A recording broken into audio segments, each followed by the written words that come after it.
with you, I guess.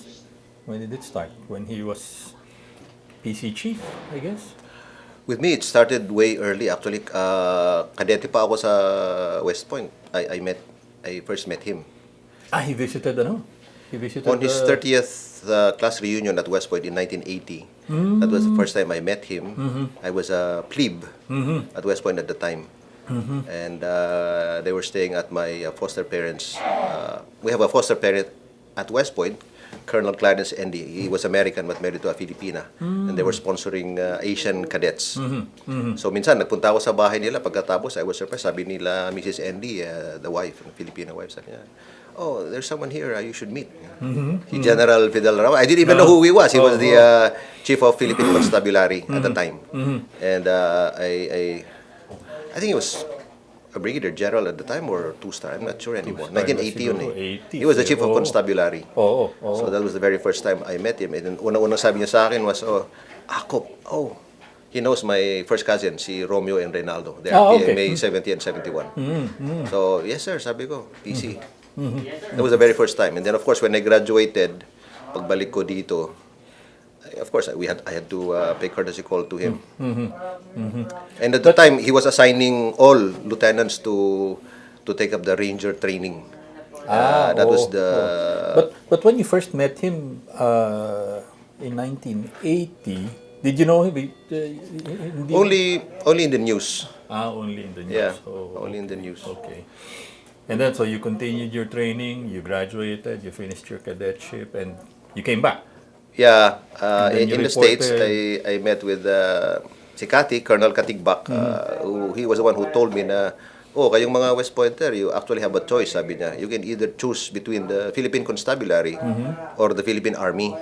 Okay. Normally, it was the Army because USMA, West Point is really Army as opposed to Annapolis Navy and Colorado Springs Air Force. Air Force, yeah. So, sabi ko naman, I was really actually more familiar with the Constabulary kasi I went through the Philippine Constabulary Citizen Army Training and ROTC in Baguio.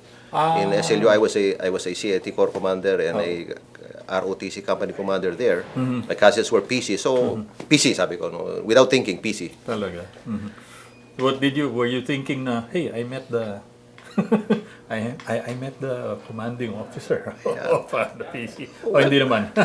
Hindi naman, but actually we felt a certain affinity already kasi ilan lang naman kami na West Point graduates, di ba? So, yeah. So, and it was easy for me at the time when I graduated to join in with the group kasi luckily during that time, pinorm ni General Ramos yung the elite unit of the Philippine Constabulary, which was the Special Action Force. It was born in 1983 when the year I graduated. So pag balik ko rito, they were forming the unit.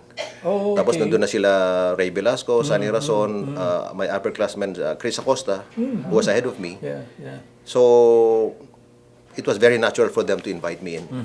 Tapos may instruction pa si Jal Ramos na, lahat kayo ng mga bagong graduates, you should go through the ranger training, which was the call of the time. So, nag-ranger ako with the Special Action Force. And then after... Pioneer batch? Yeah, pioneer batch kami. Batch 1? Oh, yeah, kami. Batch 1. Oh, wow. Yeah, I was part of that, yeah. So, ang tagal na rin, ano?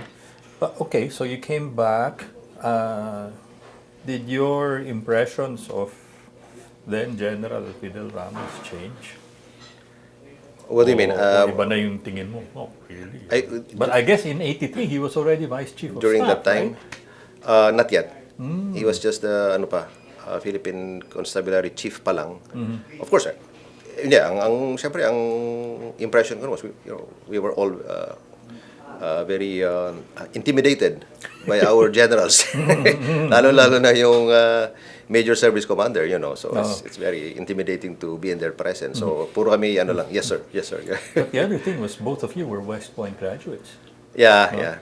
May pressure ba to do better? Or he expected you to, you have to be at par, kid, yung ganun. Of course, it's not explicit, but the pressure really is inherent, no? Para bang we always felt na, ano ka pala? West Pointer ka pala eh. So parang, alam mo yun, there's that expectation na, parang ayaw namin magbuhat ng sariling bangko, pero sabihin na, hindi magaling ka, you're expected to, So, yeah, I think that expectation was always there. Hindi nawawala yun in us. So, And he wanted you guys to undergo ranger training, which he underwent as well, if you, am I right? he, not exactly. He went through yung special forces.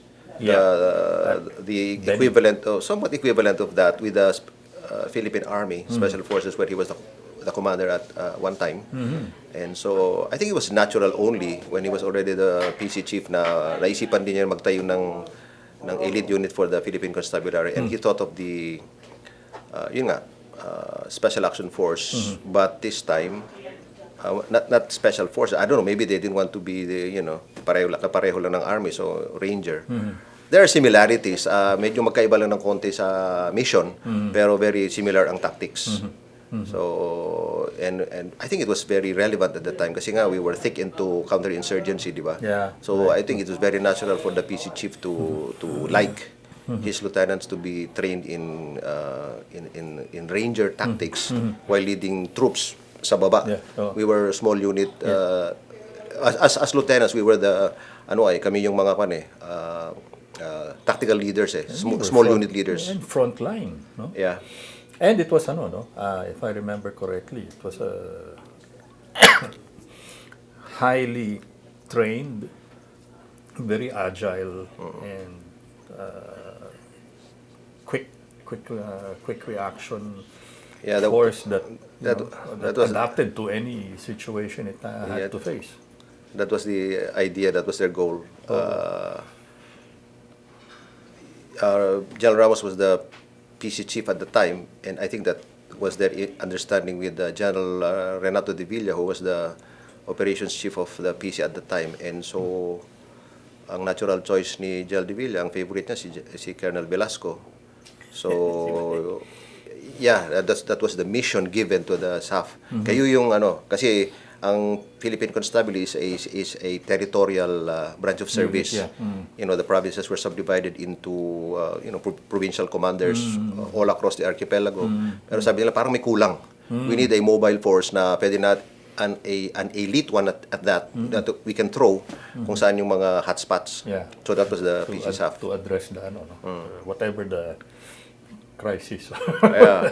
Pero combat yung role ng SAF. Kasi di ba counterinsurgency is left hand, right hand, di ba? Meron kang combat arms, tapos meron kang winning the hearts and minds. SAF was really more into the right hand one. Kasi hindi nga kami territorial, di ba? Kami yung combat arms na kung saan may gulo, ipapasok kami in order to eliminate the enemy, basically, and then clear out of afterwards, which was difficult to do in a counterinsurgency war kasi Sun Tzu yung kalaban mo. Guerrilla, they really don't engage you when you're strong, and they only engage you when you're weak. Pag nakita nila na malakas kami, and they would see the SAF as such. Kaya it was very hard for us to engage, to be engaged. Ang usually na-engage yung mga local commands. Kasi makita nila na, naka-ganyan yung baril, hindi ready lumaban, so they would attack them, Pero yung SAF, lumalakad ng gabi, naka-patrol base ng araw, so hindi nila i-engage kasi, naka-ready to. Ready pala. Kumaluskos ka lang, bubububog. So it was very difficult for us to get engaged. The early 80s, but that was also... but you were explaining how it was a hotbed of the insurgency at the time, but also it was also the social political pot was brewing as well. If you remember, 83, the assassination of former Senator Ninoy Aquino. You were in the middle of it. You came in fresh from your... We were undergoing the ranger training when it happened. When it happened. Yeah. Okay. Did you get a look-see into FVR's mind at the time? I mean, were you, by the way, with RAM? Did you join RAM? We all were, actually. Kaming mga tinyente sa baba, we weren't... even if we were not fully into the meetings, because syempre yung mga higher-ups namin yung nag-attend ng mga meetings, like sila Ray Velasco, sila Sani Rason. But we could see the signs, we could hear, and we felt na something was brewing, no? But certainly we realized that we were aligned with Colonel Honasan. Kasi actually, they were actually our trainers.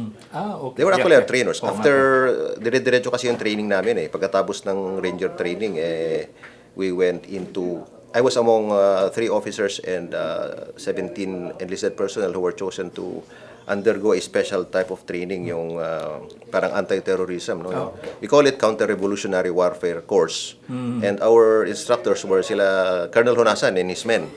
They were the ones palang at that time who were trained with that from the Israelis, no? And they were trying to spread that throughout the AFP. But they also had an ulterior motive. They were plotting a coup, no? Na siyempre hindi nila sinasabi sa amin. We were compartmented. Pero yung pala yung overall plan nila. They were pinapadami nila yung puwersa nila so that these will be the guys who they can call upon when it would explode, you know? Parang ganon. Do you think FVR knew? Of course.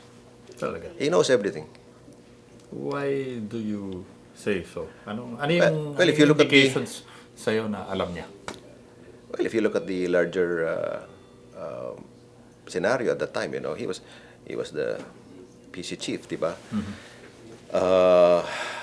He was one of the fair-haired boys of the President Marcos. So, you know, he's not really exactly out of the Colombo, you know.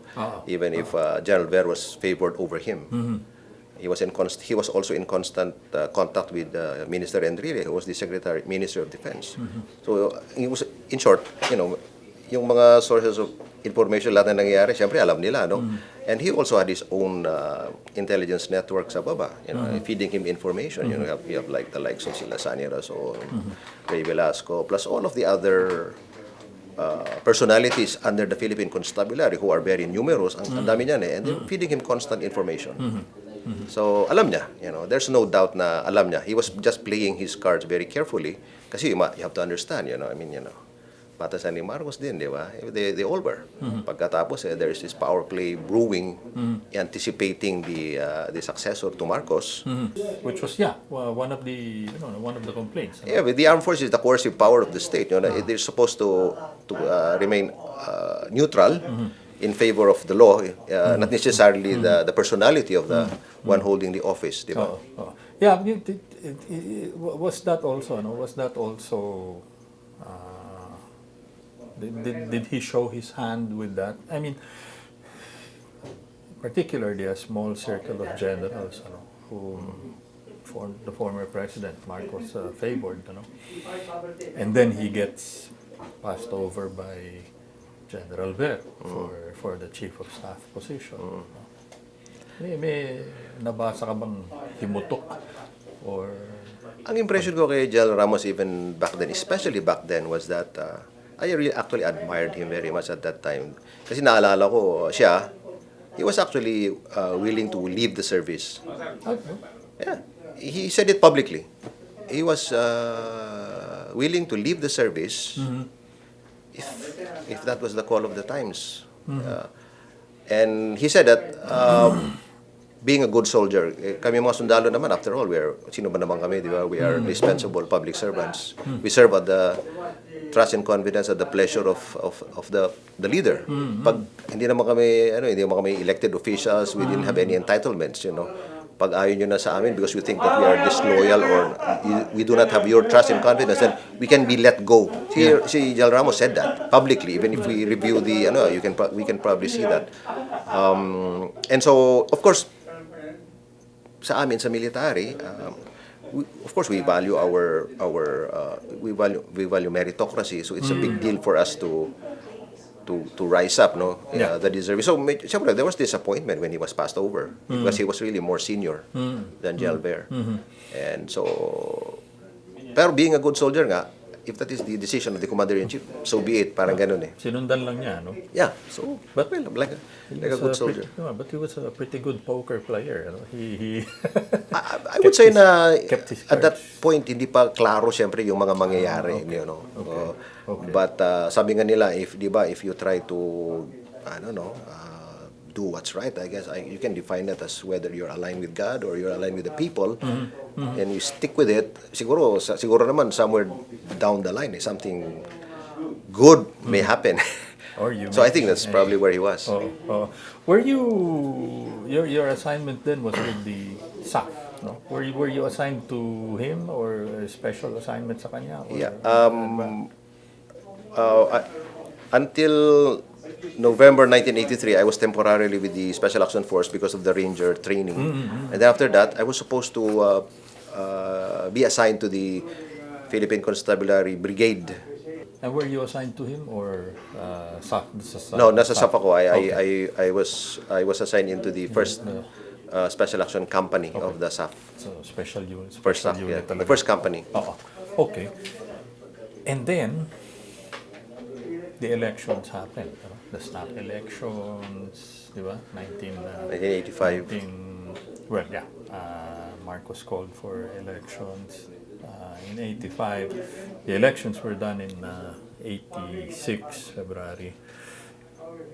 Did you expect him to do what he did? Yeah, through that time, You were at SAF. yeah, I was with SAF. Where were you based?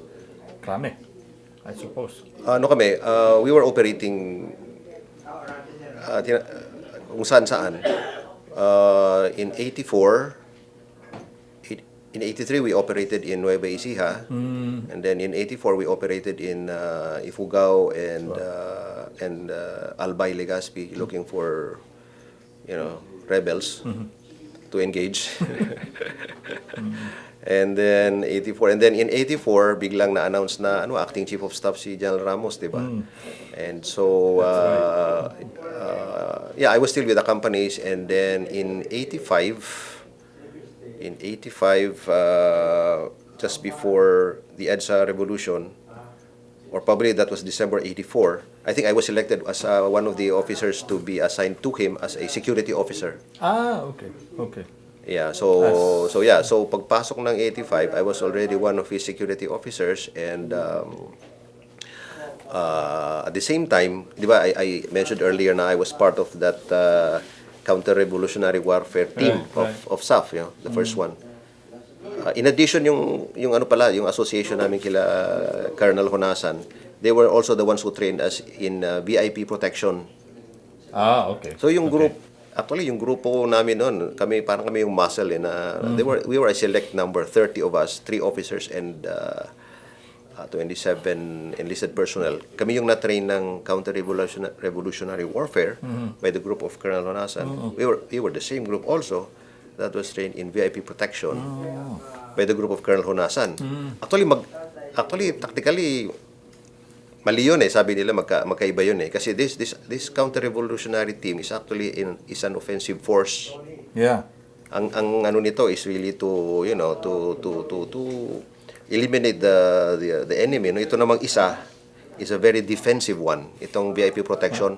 Ang unang instinct mo is supposed to be to protect the VIP and not to not to kill the assassin, parang ganon. So Tama, no? anyway, Anachronistic sila. yeah.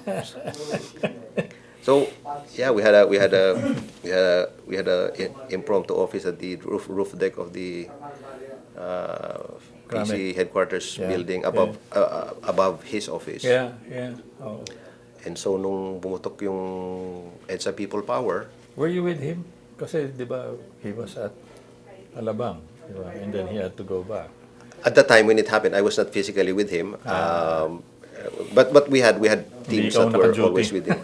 Yeah, sino ba naka-duty noon sa kanya? I think it was Leo Primero, class 84. Si Louis Opus was with the family in Alabang. Yeah. So kami naman yung nasa nasa Krami noon. Pagkatapos, I remember, nung nag-press conference sila ni Minister Enrile sa kabila, and then before they moved he moved back to Camp Crame, we had to secure the entirety of Camp Crame. Yeah. Nung bumutok yun, nawala yung mga tao sa sa Camp Crame. Even the headquarters battalion, whose task it was to man the gates. Yeah. Oh, Nawala? nawala. So, you know what we did? Kukunti kami, but we had to subdivide ourselves into four teams of 8 people to man each of the 4 gates ng Camp Crame. So, safang naiwan. Saf yung yung time na yun, yung nagko-conference yung dalawa, tapos nakakagulo siguro, ganyan. Siguro natakot din yung mga this is anti-government, They didn't know kung saan sila so lulugar. maybe, I don't know. Basta they were they were nowhere to be found. So parang naging ghost town yung ano nun, yung Krame. So I remember na yung nga tigi-tigi sa kaming team manning the gates of Camp Krame. Yung team ko, team 2, we were the ones manning Santolan Gate. Oh, okay. Ganon. Yeah. Until they came pagkatapos. That's the one closest to the HQ building, di ba? Yeah, oo. Basta sila yung galing kang Santolan. Kasi there's another one along EDSA and then sa likod. Then later on in the evening, nung natapos yung conference, tapos bumalik na sa Krame si General Ramos, after a while, may mga reinforcements na pumapasok ng na Camp Krame. So, Yeah. we withdrew, pumasok na kami sa building, and it was other guys who manned the Or gates. already. And then we prepared for parang yung Krame at that time, parang kung sa comparison, siguro parang Alamo. Alam mo. We were preparing for Alamo. Sabi namin, okay lang, kung there was mamatay tayo, dito na lang. At least it's a good, sama-sama tayo dito. Parang gano'n. Yeah, small force or I think that was the as attitude. against, Yeah. di ba? It never occurred to us na yung mga mangyayari, di ba? Yeah. But did you expect him to do that? He was Circle. he was invited by Minister Enrile to join him, when nung na-booking yung nung plano. So there was I think an anticipation na they will be arrested by President Marcos, and I think siya siguro I think his assessment basically was sooner or later he would be identified also and probably arrested, So siguro in order also to defend himself, sabi niya, I'm now forced into this situation, this circumstance na mukhang wala rin akong choice. Either I defend myself or I'll just wait and be arrested, and and I will not have a chance to express where I really am, whose side I am with. Kasi siya naman, I think napupulso niya. I think siya pinupulso rin niya yung tao. I think he wants to be on the side of the people. And I think he sensed na during that time medyo naging unpopular na si President Marcos because, di ba? I think medyo he knew he was the head of the constabulary, which was the so I think that was where he was. Pero ito na rin yung sinasabi mo kanina na eventually you come to a point where you have to make a stand, you have to make a decision. Yeah. That will. I think he reached that point, and so he decided, okay, sige, eto na. So he joined, and if you listen, di ba, we probably heard his yung mga pronouncement at that time. Di ba, makita mo naman yung kanyang di ba? I think his emotions when he said it, and si General Ramos is seldom like that, but yung para sa amin, sabing joke nga namin is yung balabas yung mga niya dito. He was very emphatic in what he was saying. Lumalabas yung kanyang buto rito si General Ramos, gano'n pagka he's passionate and he's I think that there's that particular video I remember that he was being interviewed. He was saying why he rebelled, and I think that was it. It captured his yung sinasabi natin na that was the point in time na I think he felt na it's time to come out and express my true sentiment. Bahala na. Ganun. I think that was it. But how was that, from your perspective, how was that decision accepted or rejected? How was that decision taken by the men in the armed forces? I think I mean, given his stature, given his divided position. divided at that point in time, even before that, the armed forces was already divided. There were those who wanted reforms. Kaya nga marami ring supporter yung RAM. And of course there are those who were, kasi ang majority naman ang kultura ng military at saka kultura ng lalo ng Pilipino, parang sunod-sunuran lang yan most of the soldiers, they just follow orders. Yeah. So if you talk about loyalties, ang key people dyan are really the officers. So kung nasaan yung loyalty nitong mga officers na ito, yung mga sundalo na under them will automatically follow them. So since we have officers na medyo pro-reforms, so napupunta sila dun kay Colonel Honasan, yung RAM, ito naman, parang loyal kami kay President Marcos. They reported into the favored officers of President Marcos. They were pampered. Feeling nila owed their material well-being to the so loyal sila. Even probably some of them may even felt na hindi, nakikita nila siguro yung mga need for reforms, but it's overridden by hindi, ano tayo we are with the powers that be. Delikadong sumali dyan, baka mamaya tayo pa ganun, yung ganun. So divided talaga. So I think it was, so based on that, I think it was a welcome opportunity for many in the armed forces who wanted things to change.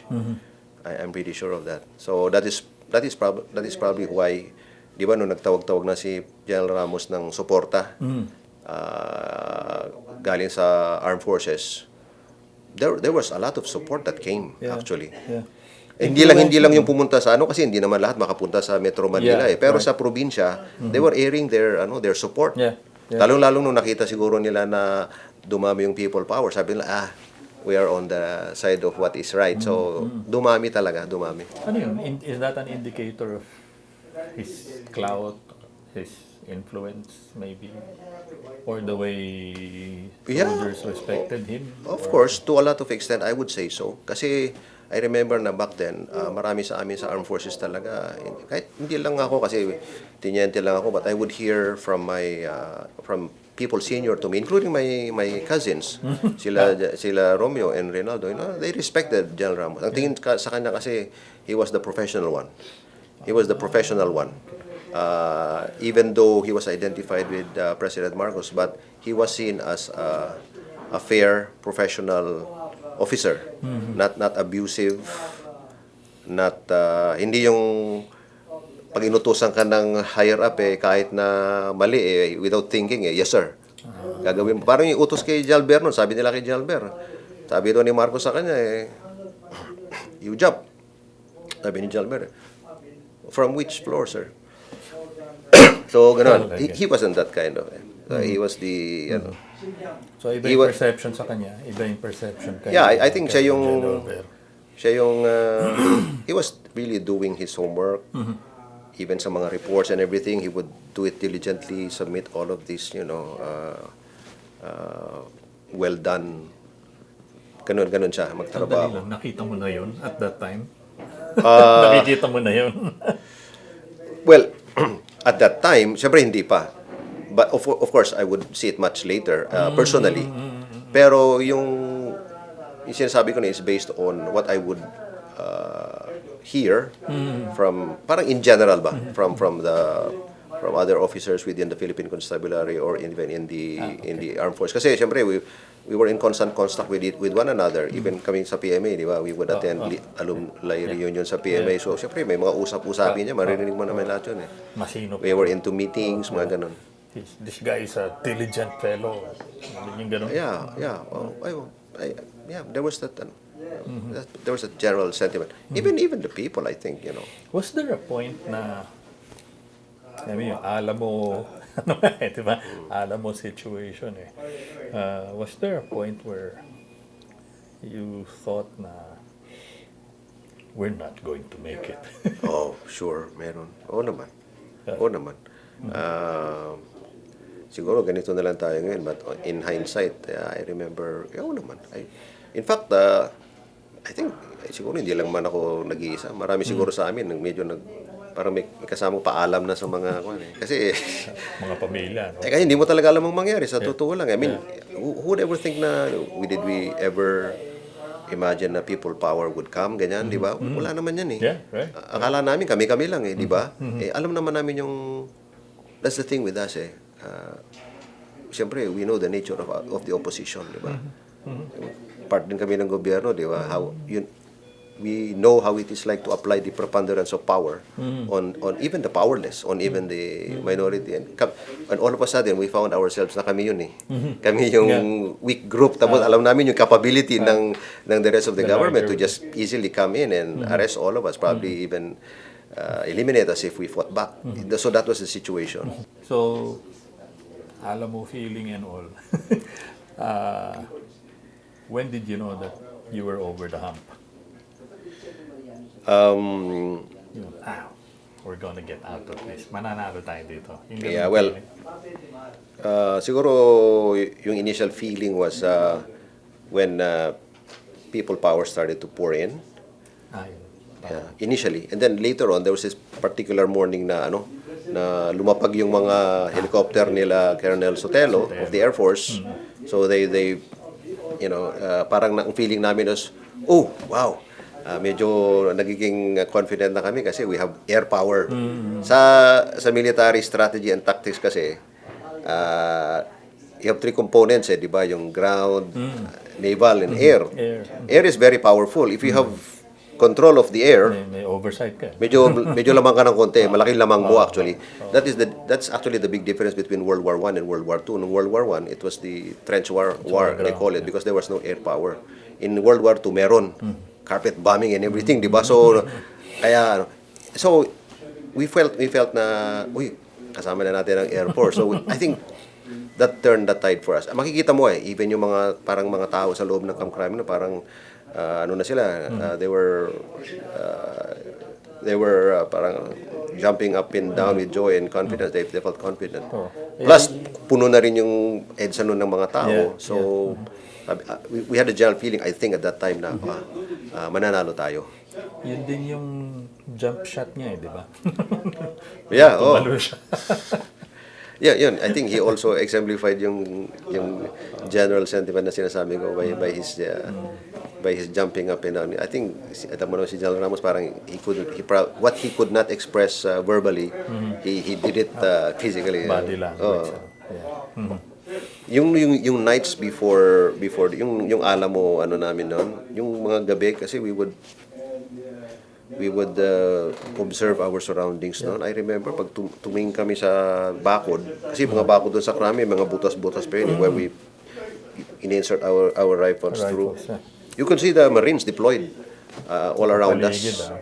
They were really ready, I think yung order to assault lang ang kulang, which was never given to them. In fairness to sila General sino yung leader ng Marines at the time? Tadyar. Artemio Tadyar.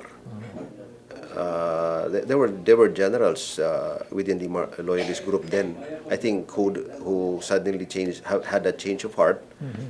They were actually disobeying si General Ver. I think Ver gave the orders, but they did not follow. So hindi nila pina-attack yung mga Marines, which was a good call. Kasi if they did, siguro dami na mga civilian, kasi punong-puno yung civilian na by the time yung sa Santolan, EDSA, they were full of civilians. Right. And it succeeded. The rest is history, as they say. He became chief of staff. One of the first orders of Cory, was to appoint him chief of staff. I think it turned out na it was not expected to turn out that way, di ba? Pero I think the results were the same. It turned out that way. I think you cannot also take out of the equation yung mga yung being on the side of right, yung doing what I think is righteous. What is righteous, yung being on the side of the people. What is good, the religious who are also there. Of course, sila naman yung nag-emphasize na hindi, actually there was a supernatural intervention that was happening also, mga things that we could not explain, mga ganon, di ba? And that is why they put up the EDSA shrine. Kasi nga there are actually participants there who would later say na hindi, may mga we felt na there were supernatural interventions, and so doon mafe-feel na talagang okay lang kasi talagang we were on the side of right, and pinanalo tayo, and so we have a chance at a new beginning. So he became chief of staff, he became Secretary of National Defense, but in the meantime, you were still in Constabulary at that time. Yeah. Depending on who it is you're talking to, there was 5, 7, 9 coup attempts during Mrs. Aquino's administration. You were part of some of these units that had I was, to stop, or I was had definitely part of it, yeah. di ba? I mean, something I asked of earlier officers also who served with FVR. What was it like having to shoot it out? with your fellow brothers in arms? Well, okay. Most of the coups. So you're right, no? And so kami now, we as the former rebels in '86, we were now the government forces again, no? And so And you were part of FVR security. eventually, yeah. detail, di ba? So being SAF and or whatever, yung a major role given to SAF was really to be also an anti-coup force Di ba? because of that our time, yeah. because of our training and our weaponry ganyan. So Exactly. hindi na kami masyadong dinideploy sa malayo, medyo malapit kami para daw kung sakaling may pumutok, malapit lang kami ganun.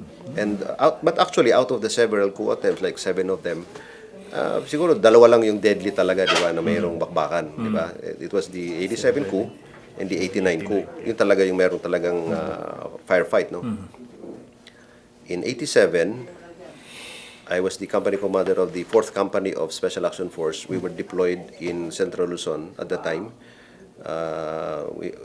We were training the Rangers of Region 3 in Camp Olivas. And then at that time, actually, nung pumutok yung kuna yun, I was in Olongapo actually, kasi yung mga Rangers were having their test mission there in the mountains of Olongapo near there. Tapos biglang pumutok yung and then we would get messages na order ni Major Rason, yung aming battalion commander, your company to reinforce us here in Metro Manila, ganyan. So Deploy. so I could not pull out my section who were in the mountains doing test mission looking for insurgents. So sabi nila, sige, paubayan mo muna sila dyan sa luckily the Metro Discom commander in Olongapo at the time was my cousin, si Colonel Reynaldo ACOP, 71. So sabi ko sa kanya, sir, ikaw na muna bahala sa kanila. I have orders to go back. So balik ako ng Camp Olivas, kinuha ko the rest of my company, preparing to go back. Doon pa lang sa loob ng Camp Olivas, muntik na kami makipagbarilan doon sa mga rebelding nasa Camp Olivas kasi they held hostage the regional commander there at the time, si General Taduran ba, I think, I don't know, I forgot his name, ganun and then we were also being the provincial commander of Pampanga also at the time, naging gobernador ng Pangasinan, si Spines. He was the provincial commander of Pampanga at the time. Sabi niya, huwag na kayo, dito lang kayo kasi hindi rin ako nakakasiguro sa mga nasa paligid ko dito. Sabi ko, mukhang maano ka dito. They could not tell anymore who were the government and rebels, ganyan. Anyway, I had to obey orders. So, nag-reinforce kami. Luckily, nakausap namin yung mga rebels inside Camp Olivas who allowed us to, move out without fighting, So stalemate kami. So sige. So we traveled to Manila. Pagdating naman namin sa Balintawak, we almost munti kami nagkaroon ng misencounter with the PSG. Merong nakaabang pala na PSG doon na anticipating the movement of rebels to reinforce Metro Manila. Akala nila rebelde kami. Yeah.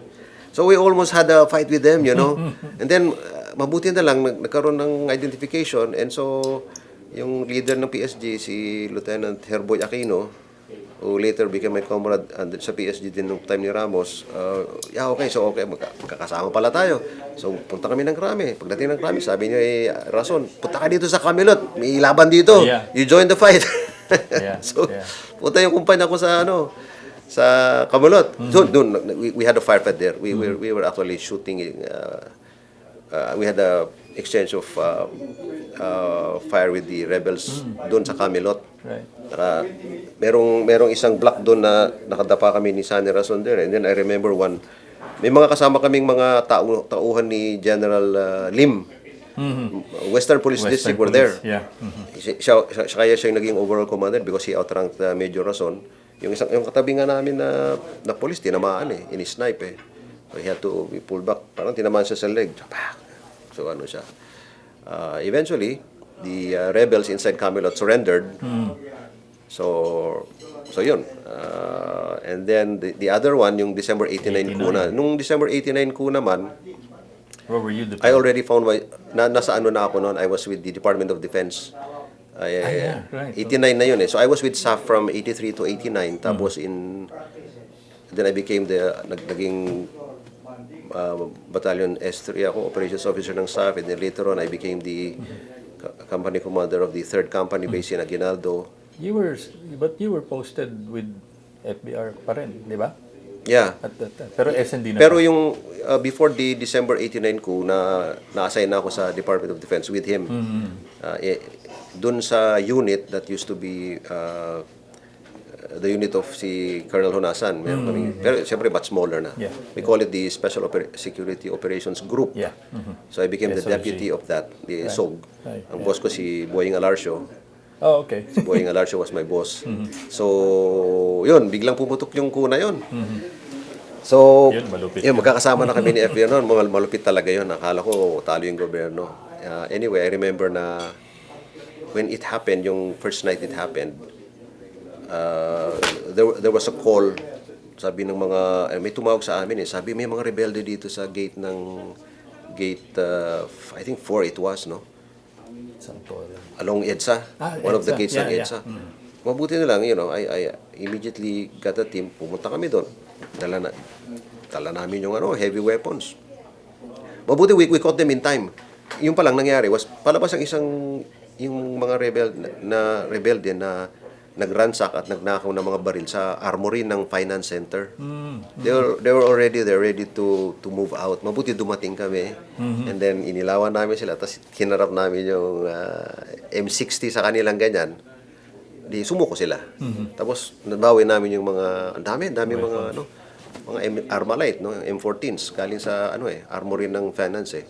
Ang nangyari pala noon was that they were dadalhin nila yon. The plan was dadalhin nila yung mga arms na yon sa customs area. Nandun si Billy Bibit at the time, one of the rebel leaders. Yeah. Tapos, yung mga rebelde na galing ng PMA, we're supposed to come down to customs. Tapos, ibibigay yung mga baril sa kanila. That was the plan. I learned later on, no? Mabuti na stop namin yun. Tapos, later on, I remember kami ni General Ramos noon, we were merong rebelde na di ba? Aircraft hovering. Then, tinitira niya yung DND building. Ito, medyo kinabahan ako kay General Ramos noon kasi siya, rin parang walang kamatayan din Yung, we survey the area, sabi niya gano'n. So, naglakad siya. Survey the area? Naglakad siya, naglakad kami, lumabas siya doon sa, so naglalakad kami doon sa, alam mo yung open area doon sa may parang parade field doon sa Aguinaldo. Naglalakad kami doon. Sabi ko, natatakot ako, bakit bumalik yung So, ako yung, so we were trying to accompany him, no? Ganyan. Luckily, wala naman. Ewan ko kung saan umikot yung, at least hindi siya, he was not up there at the time that we were, So, anyway, balik kami ganyan. Anyway, I witnessed si General Ramos, seek help, from our allies in Clark at that time, no? Tapos, and then I remember one time na yung battle staff, di ba SND si Ramos, Chief of Staff si General De Villa, Yes. General Abadia was the J3 operations. Right. Tapos nandun yung unit ni General Biason, saka ni General Cunanan. The 2nd Infantry Division of the Army was there under General Cunanan. Mabuti kasi malapit sila, tanay lang, naka-reinforce sila. Yung Marines naman, kay General Biason were there also. So, sabi nila, sige, we secure the perimeter. Kayong battle staff, para hindi kayo atakin, just like what they did to Krame. Sabi nga, sige, sabi ni General, the head of the ISAP at the time, kasi si Quintanar, no? I think it was Quintanar. Sabi, dito lang kayo sa sa ISAF mag-battle staff. And then the early morning of December 1, the night before, mabuti nag-deploy kami ng mga SAF. We asked reinforcements from Special Action Force. Nagbigay naman sila. So Colonel Taniega and myself, we deployed the SAF around the battle staff sa ISAF. That was the night of this November 30. Basta the night before December 1. Actually, Kasi even back then, there was a lot, hindi mo rin alam kung sino Hindi yung mo naman- kakampi mo. Yeah. That is probably why, we got the SAF. Kasi yung mga tropa dun sa, even yung sa ISAP, hindi mo malaman kung sino kakampi mo dun eh. You know, again, same thing happened in ISAP na nangyari sa Krami. Yung mga dapat na magbantay dun sa mga sa ISAP, nawala lahat. Yung gabi. Kaya doon mo malaman na something is in the offing pag nangyayari yung mga ganun. And again, you see, biro mo, luckily, I call it luckily kasi parang mga hunch lang yun eh. There was no intel that told us na atake yung rebelde the following morning. Wala naman eh.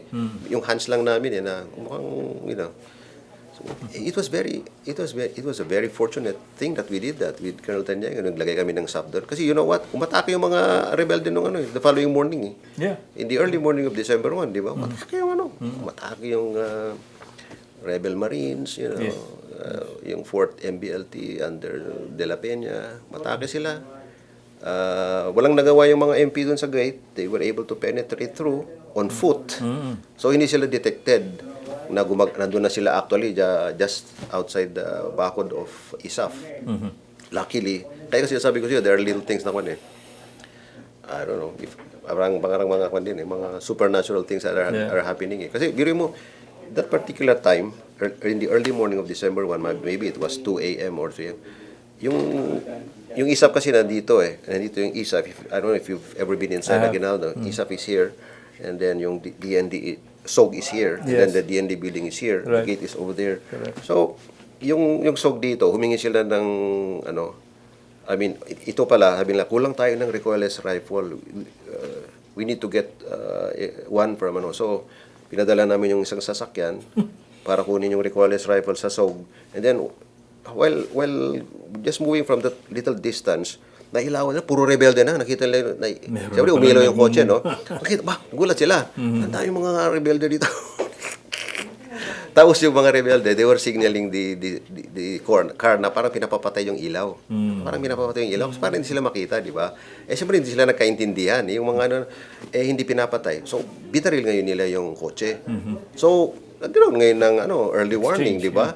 Nag-ingay ng ganun. Alerto na ngayon yung defense, ganun ba? So, mabuti nakabalik pa yung kotse na ganyan. Nagputo ka na.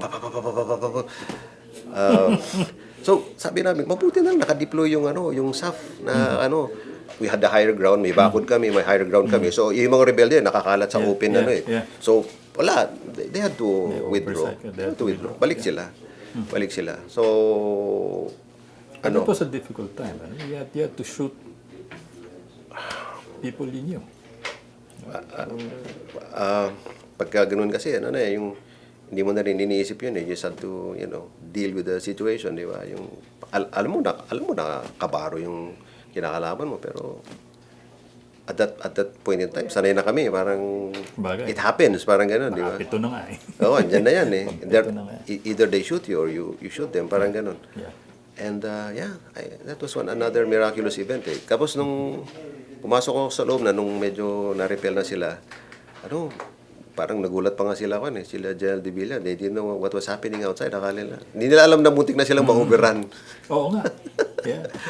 Pero yun, they actually had no inkling na muntik na silang Can you imagine kung kinapture ng rebels yung leadership ng DND AFP tapos na. Kasi sabi nila yun daw ang gusto nilang ma-capture daw sila sila General Ramos the at saka, leadership. kasi para pag na-capture daw yun baka susuko na yung gobyerno or hihina yung government resistance, parang ganun ba. Were you... So that was the last coup, 89. And then, okay. Pero yun din yung turning point Ito yung nagkakaroon na ng chismis, usapan na hindi lang SND yung yung ultimate goal ni FBR. Apparently, he was looking at a higher political office, which was the presidency. Ikaw ba naisip mong magiging pangulo ito? That he would eventually nakikita namin yung kung saan papunta. We saw a lot of that when we were at DND. Siyempre kami yung Bakit? we would see a lot of individuals, suddenly appearing and visiting him frequently. Na hindi naman defense ang Siyempre, kami naman sino ba yan? Sino ba yan? We would find out na, it was initially sila Buhay Saicon, ganyan. They would even join us in our sorties, yung work-related na trabaho namin. Yung sa kanya, gusto niyang laging umiikot eh. We would ride in planes and choppers, kasama kami. Go to the provinces, Luis work, not only in the AFP, but yung Disaster Coordinating Council, di ba? And sumasama sa amin sila Boy Saicon, sila John Rania, sila Oo nga, no? and the other civilians, Napansin mo ba na hindi na lang defense and security matters yung ginagawa niya, kundi mukhang political networking mo. But he was very careful. Mapapansin mo na, I would think so. Like I said, well, in fairness to him, I think si General Ramos really, nung umpisa nga talaga, siya very humble siya. He wouldn't entertain us. But I think, because of his role in EDSA, kahit pa paano, of course, there were people egging him na, tumakbo ka na, yung gano'n. So, he comes from a political family, di ba? Bagay. So, siyempre, hindi naman siya totally naive about these things, di ba? Tatay niya is, si Narciso Ramos, congressman, di ba? Cabinet member, ganyan. So, and so I think, after a while, siguro, iniisip din niya yung future niya beyond SND. Ano pa nga bang susunod? What's next? Diba? Either you retire or you continue. And isa naman, ako lang, I think it appealed to him yung serving the people. I think naging buhay na niya yun eh. Parang nandito na ako. Ano pa nga ba yung di ba? If an opportunity rises and people think that I can serve well and they choose me, and ako naman, feeling naman niya sa sarili niya siguro, hindi naman ako abusadong, I think I have something to contribute, no? So, and things were going well, I think, very positively. And kami naman, nakikita namin yung signs na umukhang, something's in the offing. And then, of course, dahan-dahan, kasi gano'n naman si boss yung, hindi naman niya, siyempre, diba? But you can see the signs of where it's going. Kita mo yung mga clippings, makita mo yung mga puro mga papuntang good for Did you? Oo nga, no? The clippings again. Nakikita mo rin yun. Oo naman. I mean, the clippings have been with you ever since. So, from Krame hanggang president, hanggang ngayon, diyan pa rin yung clippings. Yeah. His way of keeping in touch. One of his in fairness to him, surveying. before mga gadgets, talaga namang newspapers dati, di ba? So it was really his way of keeping up with everything that's going on and giving instructions for action to be taken. Mabilis naman siya. And people needed his signature to see na, mukhang legitimate ito. Action na natin to. Baka kung hindi makita yung kanyang baka lang to, di ba? So, I think it helped. What was an ordinary day like? I mean, securing him as SND. It's a long day. We would leave very early. Susundin siya sa Alabang, we'd arrive very early. Tulog pa lahat mga tao, madilim pa. And FVR is really the best boss. Anyone could have the way he treats you well, professionally, and as a member of the family. Kasi ako, that was how I was treated. Pagdating mo doon, pag kumain siya, tawagin niya kami. I would join in as a member of the family. I would have early breakfast with them. Kasama si kuminsan, Mrs. Ramos. Kuminsan naman, one of the children, kasi kung late magising si Mrs. Ming. And then pag uwi namin, ganun din. We would also join in on dinner. So, pag ready na siya, of course, ganyan na, tuloy-tuloy na kami, dire-diretso na kami. Escort him wherever he goes. Be with him all day. And anong oras natatapos ang araw? Natapos ka? Yung regular na araw. Siguro uwi siya ng mga, around he would always have like late dinner. pero ano naman, I think he saw to it na he would try to be home, to be with the family at dinner. Ganun. So, parang uwi siya. Kasi at dinner time, sabay kami ni Mrs. Ramos and whoever among the children is there. So, sabay, parang gusto niya na sabay-sabay kumain. But you were also actually family because naging ninong mo siya, di ba? Or... Oh yeah, he was a ninong of mine sa kasal. Yeah. He was one of your wedding godparents. Yeah. When I got married in January 85. She also knew my late wife kasi my wife was a champion archer, si Georgie, and he was at one time the vice president of the Olympic Committee. And my wife was a champion archer, so she actually knew my wife. Okay. Yeah. Okay. So hindi lang he wasn't just your superior officer, he was also like We had naging father image ba rin? Yeah, we had some things in common. It began with being both West Point alumni, and later on my god parent, and then we share a lot of things. And he's like a father also in a way to me. Sa tagal at saka dami ng pinagsamahan, and especially if I look back to yung mga difficult times na dami naman talaga yung kung ano-anong especially nung marami pang problema nung araw. Yung little things sometimes. Sometimes even just riding together in a helicopter. Mutik na mag-crash yung helicopter. Meron kang mga ganun? Meron din mga near miss? Parang naging normal sa amin kasi he travels a lot. May makatiwang eh. Even when he was president, we'd cover his sorties, di ba? Tapos, I've very intimate pictures with him kasi lahat ng mga ginagawa niya, even in private, nandun kami palagi PSG being the security guys, Sa PSG, even when we were overseas, we would set up everything. Everything, kami lahat yan. And then, pag umalis siya, ganun din. Same thing, we would map up everything. So, pagka nag-sit up siya, hawakan ko yung paa niya para maka-sit up siya. Everything. We jumped, we parachuted together, scuba dive together. You got your wings also? Yeah, well, we did sa SAF. Actually, I got my wings, kadete pa lang ako sa Fort Benning, Georgia when I was a cadet. Okay. Did you help him out during the campaign? Yeah. Or you were part of his security detail? I was part of his security detail. Diba? But that was iba na ito. Hindi na ito yung ordinary SND Chief of Staff detail. Did his becoming a political candidate change the nature of your work? Securing him, di ba? You were his security officer, right?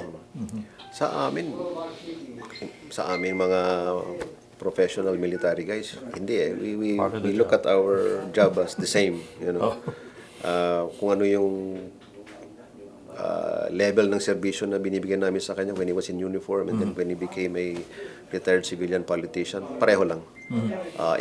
Probably even more so kasi siyempre we realized na yung position niya, especially when he became president, was much. Pero ano na ito I mean when people, if you're the chief of staff, people normally do not run to you and want to have their pictures taken with you or want to shake their hands, your hand, di ba? Maybe, yes, when you're Secretary of National Defense, but ito, kandidato, di ba? Buong bayan gustong makipagkamayan sa kanya at lahat. That's true. Lalo pa nung naging Pangulo. So, medyo nadagdagan yung load, tama ba? Yeah. Pero sa kasi, sa trabahong sa trabahong VIP protection, kasama yung ginagawa ng isang bodyguard or member of a protective detail, it doesn't differentiate whether the principal is a politician or parang whether na-train ang isang protector to deal with every kind of contingency, parang ganon. So even yung syempre yung sinasabi mo when you became a aspiring politician, yung mga interaction very close with people, ganun kasama sa training ng actually yun. So we're prepared for that.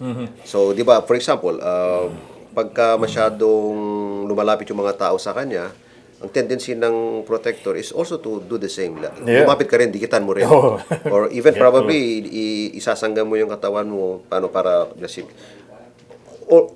but of course always guided by available intel also kasi especially if you get intel na baka may threat, then all the more, di ba? Kung wala, it doesn't mean naman na magre-relax ka, but just to say, pero just be aware.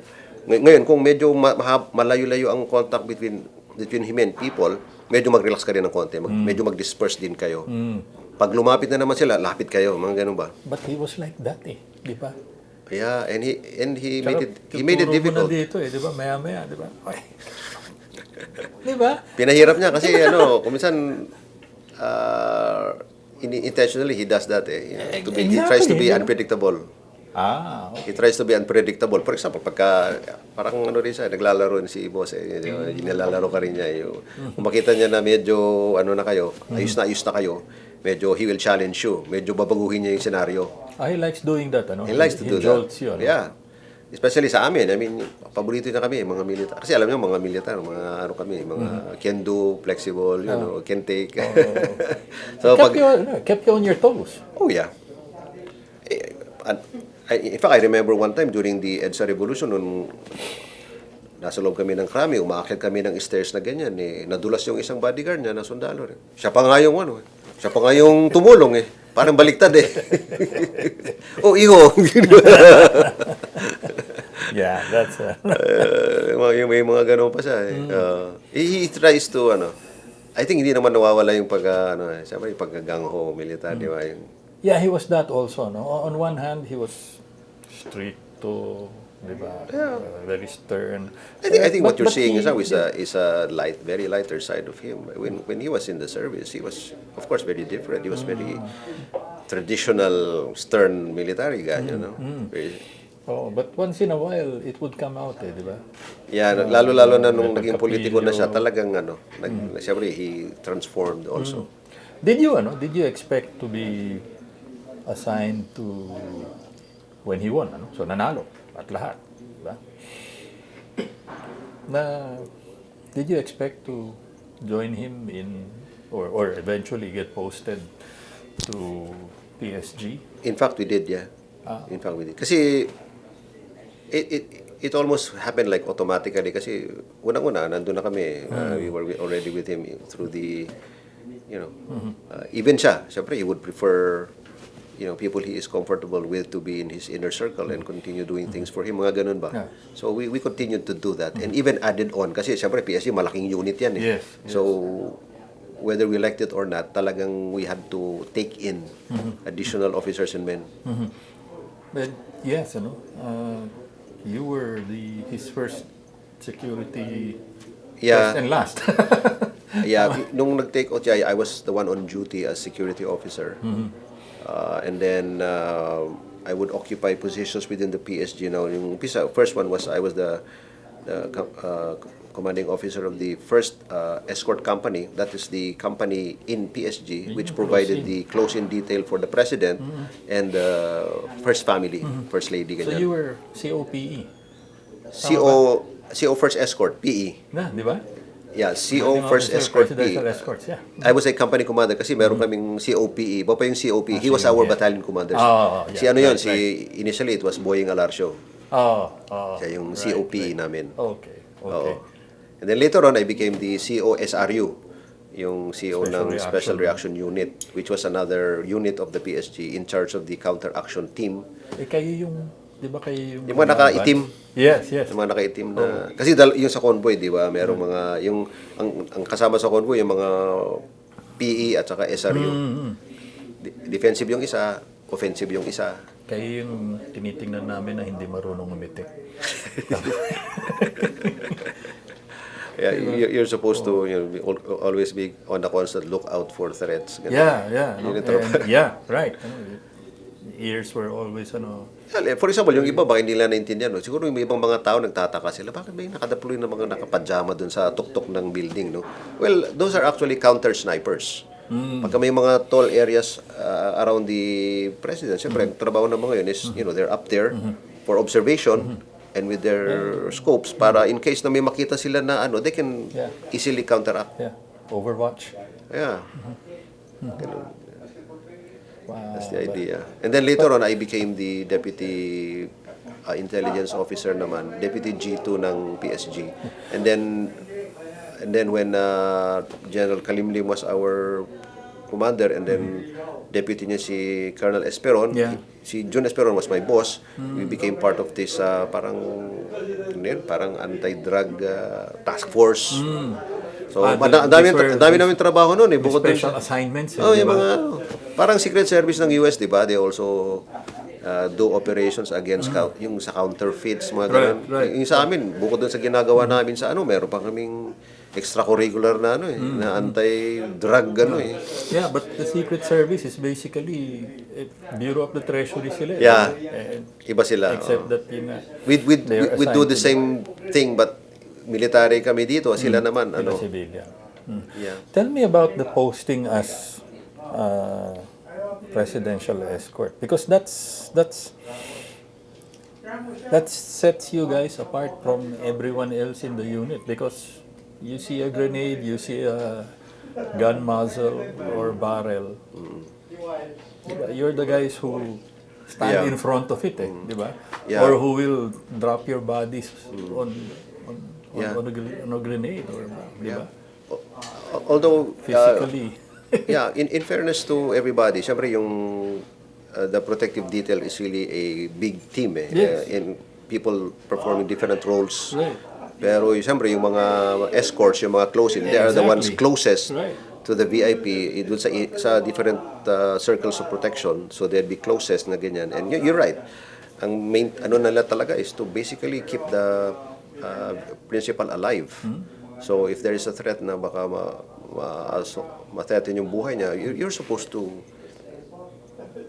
keep him alive by any means possible, including shielding him with your body. Yeah, but that's what I want to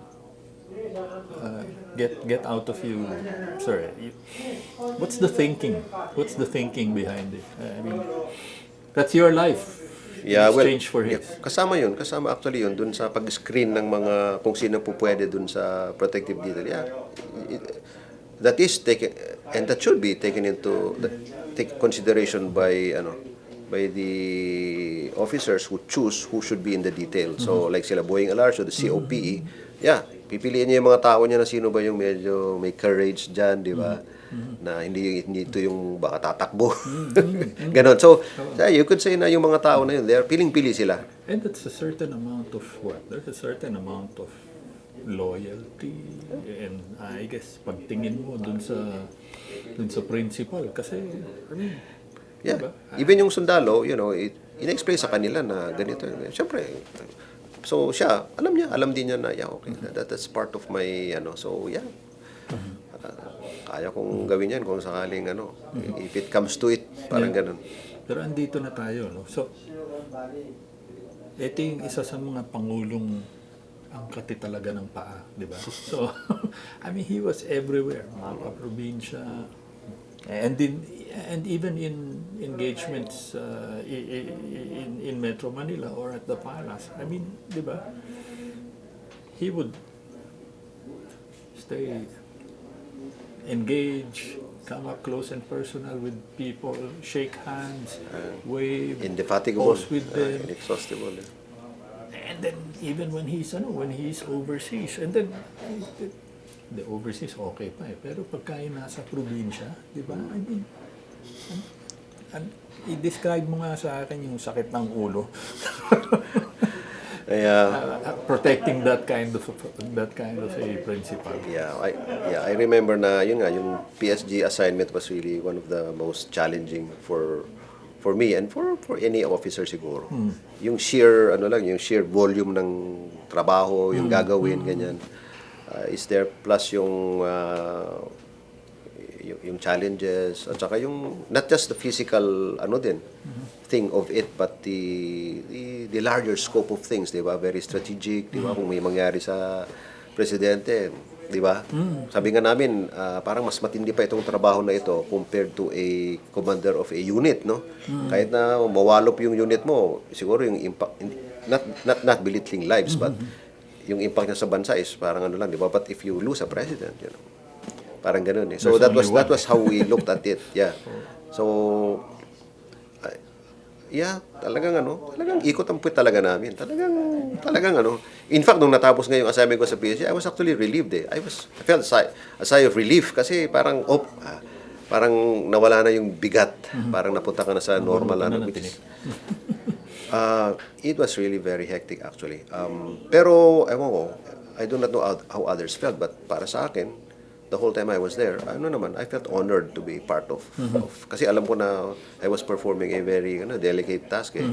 I knew the importance of so kahit na medyo very nakakapagod, very demanding, very stressful, pero we accepted it, we took it, and we tried to be equal to the challenge. I think that was the attitude of any member of the PSG, no? So, at saka very strict naman kami. Siyempre, kami mga officers, we try to hold up the highest standard. Kung may mga sundalo kami na medyo pa-relax dyan, hindi sila nagtatagal. They won't last. We needed soldiers din na masisipa, mga ganun. And, yeah, but I could speak for the PSG during my times, yung time ni FVR. It was very good. We had very good officers. Sila General Alcantara, mga ganun, mga galing sila. We really organized it in such a way na we were able to cover yung demands niya. Kasi there were like three general levels of engagement ni FVR eh. Isa yung Metro Manila pa lang niya, puno na yan eh. On a daily basis So that's one. And then yung provincial niya, that's another. Tapos yung overseas niya, another. So we covered all of that. We actually rotated officers to be able to cover all of those, and we tried to also distribute para hindi pare-pareho. But we had core officers who were closest to him, who had his trust. Sila palagi yung nasa mga critical and they were always there. Parang ganun. Whether they were doing administrative work or security work. So meron din ganun. So we had layers of levels of work being done for and everybody cooperated naman. Wala naman akong nakitang the assignment daw with FVR, and quite a few of your colleagues have said that the assignment was also called the University of Fidel B. Ramos. It was also a learning experience. Yeah. Very enjoyable. You learn a lot. It's very very rewarding na magtrabaho sa guy like FBR kasi he's very professional. You are treated with respect. You look highly up to him. Yung ganun. So it's good. It feels good to work for someone like that. Ano yung key learnings mo na natutunan at marahil nadala mo in your life after the service? I learned to write better. Kasi si FBR, even when he was in all his positions, despite yung lahat ng ginagawa niya, pagka nagsabit ka sa kanya ng mga reports, he actually reads them. So magugulat ka, babalik yung draft mo with so many red corrections. Okay.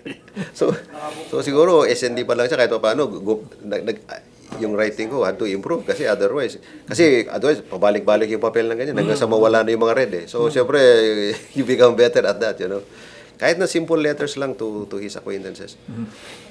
Siyempre yung diligence at work, very very no shortcuts, yung tinatawag na complete staff work, natutunan namin yon. We learned to really do things diligently. No shortcuts.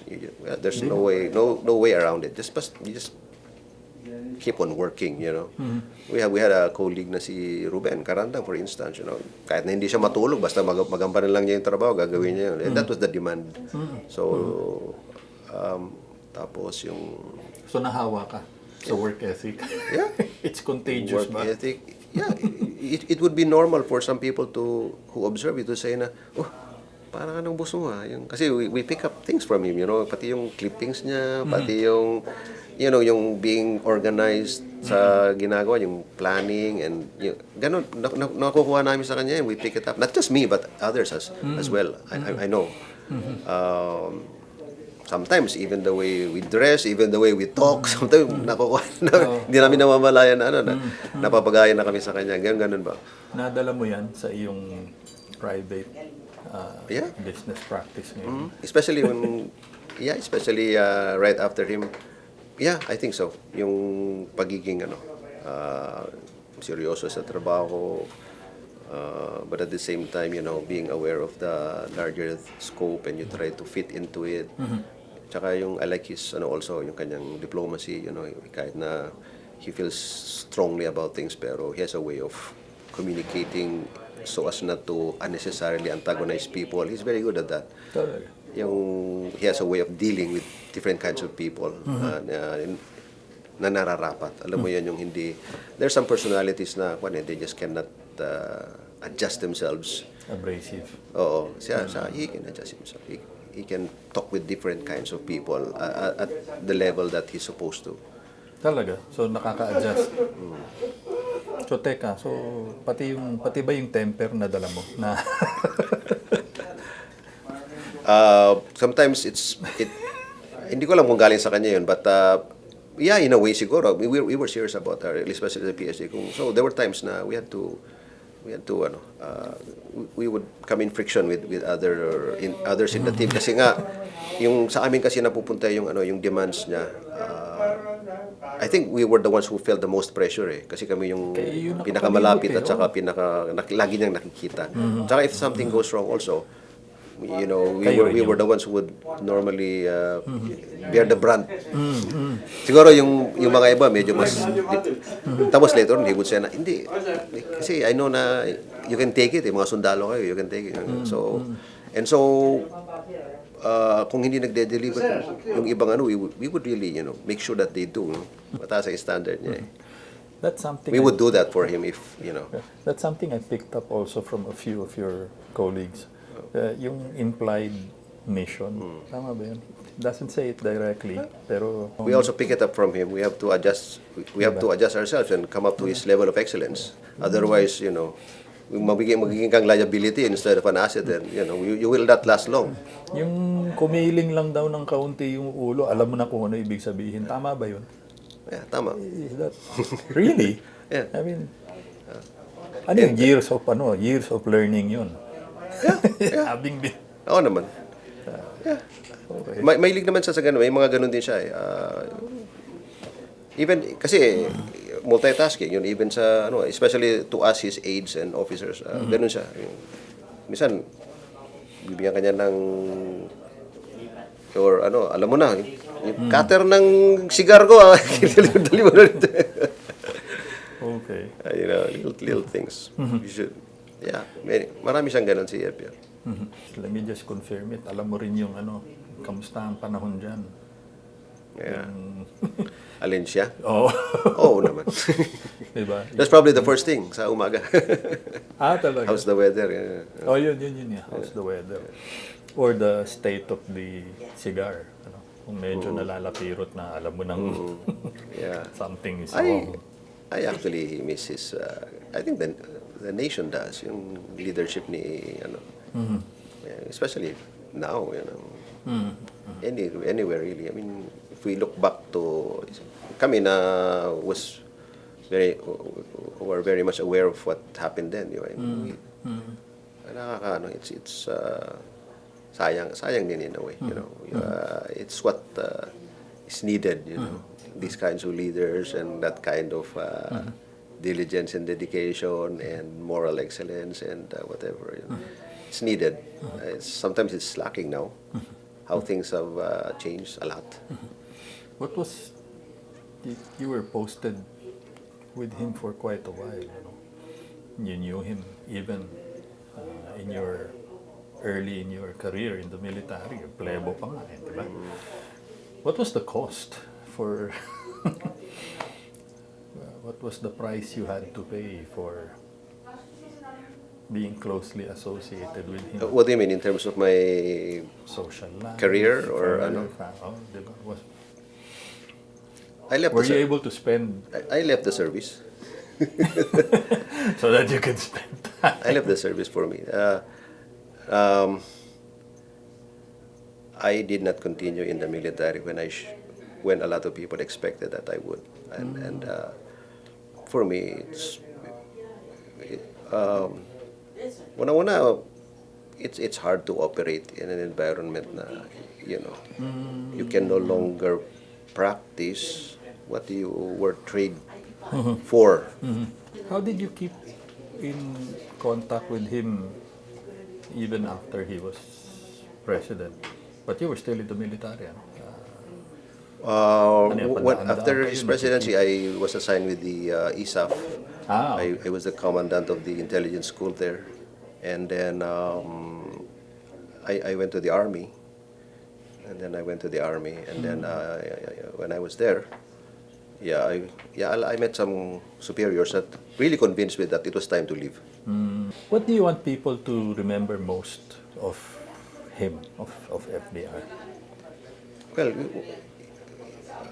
I think history will be kind to him. One thing, yung mga nagawa niya.